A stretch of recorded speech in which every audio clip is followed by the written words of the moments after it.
बरपाल block निकटस्थ अंचल विधायकों द्वारा विभिन्न प्रकल्पर शिलान्यास। अनुगुल जिला बरपाल ब्लॉक अंचल बंदा एवं बुढ़ापंकर विकास तथा गमनागमन सुविधा को आहुरी सुविधा उद्देश्य रे ग्राम्य उन्नयन विभाग पक्षरु होइतिबा गुरुत्वपूर्ण रास्ता प्रकल्पर पूजार्चना और शुभारंभ करा जायछि। अनुगुल मान्यवर विधायक प्रताप चंद्र प्रधान एही रास्ता निर्माण कार्यर शुभारंभ करथिले। बंदा ग्राम पंचायत रे 3.08 कोटी टंकार रास्ता बंदा ग्राम पंचायत अंतर्गत बंदा पूर्त रास्ता ठारू पूर्त रास्ता नरेंद्रपुर छक पर्यंत भाया चौरीडीह शिव मंदिर एवं पाल फार्म हाउस सम्मुख देई निर्मित हेबाकु थिबा रास्ता पई 3.08 कोटी टंकार अटकल व्यय मंजूर करा जायछि। बुढ़ापंक ग्राम पंचायत रे 3.60 कोटी टंकार रास्ता सेहीपरि बुढ़ापंक ग्राम पंचायत अंतर्गत बुढ़ापंक अपरतीपुर ग्राम्य उन्नयन रास्ता ठारू बुढ़ापंक ग्राम्य उन्नयन रास्ता पर्यंत भाया आंबसाही देई रास्ता निर्माण पई 3.60 कोटी टंकार अटकल व्यय मंजूर होईछि। बौलीगढ़ पंचायत अराहाट ब्राह्मण देई छक ठारू पूर्त विभाग रास्ता भाया अराहाट नुआनाली पर्यंत रास्ता निर्माण कराजिबो। एही कार्य पई सरकारक पक्षरु मोट 3,60,00,000 टंकार अटकल मूल्य धार्य करा जायछि। सेहीपरि बौलीगढ़ हाट छक ठारू केन्दुकाड़िया जुहारपुर भाया जेनासाही पर्यंत रास्ता और बौलीगढ़ पंचायत अराहाट ब्राह्मण देई छक मंदिर निकटरू नुआनाली देई मुख्य रास्ता को संयोग। एही प्रकल्प अंचलर लोकमानक दैनंदिन यातायात को सुगम करने सह ग्रामांचलर विकास रे सहायक हेबो। अनुगुल और बरपाल ब्लॉक अंचलवासी दीर्घदिन दाबी को पूरण करी ओडिशा सरकार ग्राम्य उन्नयन विभाग एही रास्ता प्रकल्प गुड़ी को मंजूर करिथिबारु स्थानीय लोकमानक मध्यरे आनंदर लहरी खेली जाइछि। अंचलवासी मान्यवर श्रीजुक्त प्रताप चंद्र प्रधान को आंतरिक कृतज्ञता और अशेष धन्यवाद जणाइछन्ति। अंचलर विकास सड़क संजोग एवं ग्रामांचलर अग्रगति पई सहाय्य करिबो।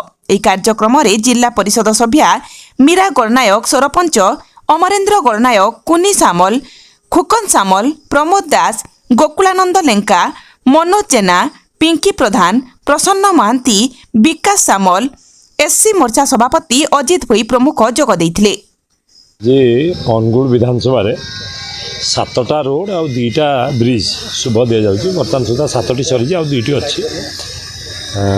एटा हला बौलीगढ़ आमर जुहारपुर ता भाया जेना साई देगी ये गोटे रोड है गोटे बौलीगढ़ आमर आरडी रोड रु अराट देगी कुंड पथर पर्यटन ये गोटे बहुत दिन स्वप्न थिला। ये अंचलवासी पाखापाखि 50-60 वर्ष है से चिंता करते कि हम बोली इच्छा शक्ति थिले सबू हुए। इच्छा थिले 2 वर्ष हुए आम आउ थे भी कही कथा कम को काम बेसी कर आम से को विश्वास करूँ। आमर बर्तमान 7टी रोड आज दिगला शुभ आरडी आपणकर अराडीह कुमुरसिंगार पातिली गोटे गड़ तैला आपणकर 2टा ब्रिज है सारा गुड़ा को तुमुणी तो सब दरकार थिला। आहुरी बर्तमान ये 2टा रोड ये बौलीगढ़ गला मैं जी बंदार गोटे रोड अच्छी बंदारू पुणी जी बुढ़ापंगर गोटे रोड अच्छी एतिक आज सर काली पुणी चंडी खमण अच्छी तापर आहरी 5टी आरडी रोड अच्छी जोटा से केवे कल्पना भी करना आम करूँ सबू काम जहाँ जहाँ अच्छी करा आहरी केमती सुंदर हे अंचल को एवं मुझे बौलीगढ़ को भी ये कहीकि जाऊँगी आगे टाटार जनशुणी अच्छी 25 तारीख मु टाटा को भी लेखिकी देती बौलीगढ़ को तुम पोषक गाँव भाव में नियो बौलीगढ़ भी टाटार भी काम आम आदाय करवा जिते कम हो पार आम अंचल जिते सुविधा हो पार करेबी आम अंचलवासी सुविधा करवा आम दायित्व से जो आशीर्वाद सहयोग देते निश्चय काम करी अंचलवासी आशीर्वाद रो सबू कम हम आम अंचल केमती 1 नंबर हो तार चिंता कर पुणी आउ गोटे कथा बौलीगढ़ पुणी एवं शुभ दिहब सब बड़ कथा है आमकर ब्लॉक स्टाडियम 17 कोटी टंकार स्टाडियम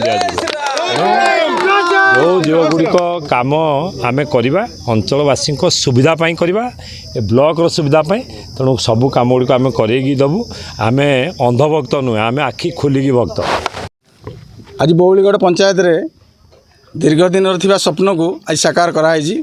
बर्तमान ओडिशा रे जो विकास धारा लगी आज बौलीगढ़ पंचायत ताहा भी संश्लिष्ट होती जोटा कि आमर ओडिशार विकास पंचायतर विकास जो ନାରା ଦିଆଯାଇଛି ଆଜି ତାହା ସଫଳ କାର୍ଯ୍ୟକ୍ରମ କରାଯାଇଛି। ମୋ ପଞ୍ଚାୟତରେ ଅନ୍ୟୁନ 40 କୋଟି ଟଙ୍କାର କାମ ବର୍ତ୍ତମାନ ମାନ୍ୟବର ବିଧାୟକ ଶ୍ରୀ ପ୍ରତାପ ପ୍ରଧାନ ଆମକୁ ଆଜି ମଞ୍ଜୁରୀ କରିଛନ୍ତି। ଷ୍ଟାଡ଼ିୟମ ସହିତ ଉନ୍ନତମାନର ରାସ୍ତା କେମିତି ହୋଇପାରିବ ସେହି ବାବଦରେ ଆଜି ଆମର ବଉଳିଗଡ଼ ହାଟଠାରୁ ଆମର ଭାଇଆ ଜେନାସାହି ଦେଇ ଜୁହାରପୁର କେନ୍ଦୁଗାଡ଼ିଆ ପର୍ଯ୍ୟନ୍ତ 6.5 କୋଟି ଟଙ୍କାର ଗୋଟିଏ କାର୍ଯ୍ୟକ୍ରମ ଏବଂ ଦ୍ୱିତୀୟ ପ୍ରୋଜେକ୍ଟଟି ଆମର ନୂଆନାଳି ଆମର ଯେଉଁ ବ୍ରାହ୍ମଣୀ ଦେଇ ଠାକୁରଠାରୁ ଆମର କୁଣ୍ଡପଥର ପର୍ଯ୍ୟନ୍ତ ଭାଇଆ ନୂଆନାଳି ଅରାଟର ତାହା ବି 3.5 କୋଟି ଟଙ୍କାର ଗୋଟିଏ କାର୍ଯ୍ୟକ୍ରମ। ନିକଟରେ ବର୍ତ୍ତମାନ ଆମ ଷ୍ଟାଡ଼ିୟମ ବାବଦରେ 18 କୋଟି ଟଙ୍କାର ଗୋଟିଏ କାର୍ଯ୍ୟକ୍ରମ ବର୍ତ୍ତମାନ ଆମକୁ ମାନ୍ୟବର ବିଧାୟକ ଯିଏକି ଆମର ସବୁ ଜନସେବକ ଭାବରେ ଆମର ବର୍ତ୍ତମାନ ପରିଚିତ ସେ ଆମକୁ ଆଜି ଏହି ଆଶୀର୍ବାଦ ଦେଇଛନ୍ତି ମୋ ପଞ୍ଚାୟତକୁ। ମୋ ତରଫରୁ ସରପଞ୍ଚ ତରଫରୁ ପଞ୍ଚାୟତ ବାଇଶ ତରଫରୁ ମୋର ହାର୍ଦ୍ଦିକ ଅଭିନନ୍ଦନ ଆମର ପ୍ରିୟ ବିଧାୟକ ପାଇଁ। ଏବଂ ଏତିକି ମୁଁ କହି ରଖେ ବର୍ତ୍ତମାନ ମୋ ପଞ୍ଚାୟତରେ ପାଣି ସ୍ୱାସ୍ଥ୍ୟ ଏବଂ ଗମନାଗମନ 90% କାର୍ଯ୍ୟକ୍ରମ ବର୍ତ୍ତମାନ ଆମେ ହାତକୁ ନେଇଯିବୁ ଏବଂ ସବୁ ସକ୍ସେସଫୁଲ୍। କୌଣସି ଜାଗାରେ ବର୍ତ୍ତମାନ ଅସୁବିଧା ନାହିଁ ରାସ୍ତାର ଏବଂ କୌଣସି ଜାଗାରେ ପାଣିର ଅସୁବିଧା ନାହିଁ, କୌଣସି ଜାଗାରେ ସ୍ୱାସ୍ଥ୍ୟରେ ବି କୌଣସି ପ୍ରକାର ଅସୁବିଧା ନାହିଁ, ଯେଉଁଟାକି ଆମର ଜଣେ ମୌଳିକ ସୁବିଧାରୁ ବଞ୍ଚିତ କେମିତି ନ ହେବ ମୋ ପଞ୍ଚାୟତରେ ମୁଁ ତାହା ପୁରା ଦୂରଦୃଷ୍ଟି ଦେଇକି କାର୍ଯ୍ୟକ୍ରମକୁ ଆଗକୁ ନେଇଛି।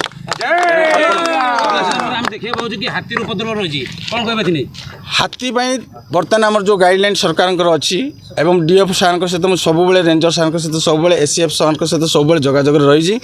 ଏନି ମୋମେଣ୍ଟରେ ସେ ଆମମାନଙ୍କୁ ସବୁ ଯାହା ସନ୍ଦେଶ ଦେବା କଥା ଆମକୁ ମୋବାଇଲ ମାଧ୍ୟମରେ ହେଉ ଏବଂ ତାଙ୍କର ଯେଉଁ ଗଜ ସାଥୀ ଗଜ ମିତ୍ର ଅଛନ୍ତି ସେମାନଙ୍କ ମାଧ୍ୟମରେ ହେଉ ଆମେ ସବୁ ଲୋକକୁ ସଚେତନ କରୁଛୁ ଏବଂ ହାତୀ କେମିତି ଏଠୁ ଟ୍ରାଙ୍କୁଲାଇଜ୍ କରି ଯେଉଁ ହାତୀର ଉପଦ୍ରବ ବେଶୀ ହେଉଛି ତାକୁ କେମିତି ଅନ୍ୟ ଜାଗାକୁ ସ୍ଥାନାନ୍ତରିତ କରାଯିବ ତାହା ବି ଆମେ କାର୍ଯ୍ୟରେ ଆମେ ଦୃଢ଼ କାର୍ଯ୍ୟାନୁଷ୍ଠାନ ବି ଗ୍ରହଣ କରୁଛୁ।